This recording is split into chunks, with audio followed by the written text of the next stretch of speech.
እዚያ አካባቢ ከ5 ዓመት በፊት ምንም አይነት ለልጆችም ይሁን ለኛም እንዲወተን ምንዝናናበት ጨለማ የነበረ ቦታ ነው። አሁን እንግዲህ በጣም በሚያስደስት መልኩ እንደዚህ በጣም በአማረ መልኩ ተሰርቶ ያው እንደምታዩት ልጆቻችንን ይዘን በጣም ደስ በሚል መልኩ እየተዝናናን ነው ምሽቱን።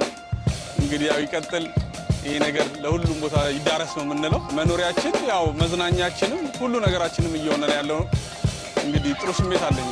በቃ ይሄ ህይወት ትርጉም እንዲኖር የሚያደርግ ነገር ነው። በቃ ማለት ድሮ ስትኖር ምንም እንትን የለውም ገብቷል። ወጥተህ ቀጥታ ወደ ቤት ነው ከስራ ነው። አሁን ጧት ቀን ሙሉ ስራ ነበርኩ።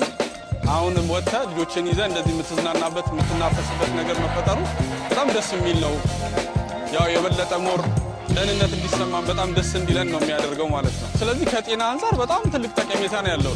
ድሮ ማንም ወክ የሚያደርግ አልነበረም፣ እንቅስቃሴ የሚያደርግ አልነበረም። ይሄ ደግሞ ተላላፊ ላልሆኑ በሽታዎች በጣም ተጋላጭ ያደርግ ነበር። ለምሳሌ ለስኳር፣ ለደም ግፊት እንዲሁም ተዛማጅ ለሆኑ በሽታዎች በጣም ተጋላጭ ይሆን ነበረ።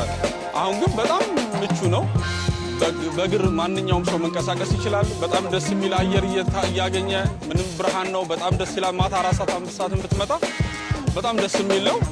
ስለዚህ እኔ ሁሉም ሰው ይሄን ነገር ኤክሰርሳይዝ ቢያደርግ ቢንቀሳቀስ ሞር ከጤናማ አንጻር ፋይዳው ብዙ ነው የሚሆነው።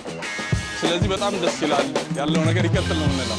ከዚህ በፊት እዚህ አካባቢ አዲስ አበባ ሲመጣ በጣም ቦቹ ይሸታሉ ነበር።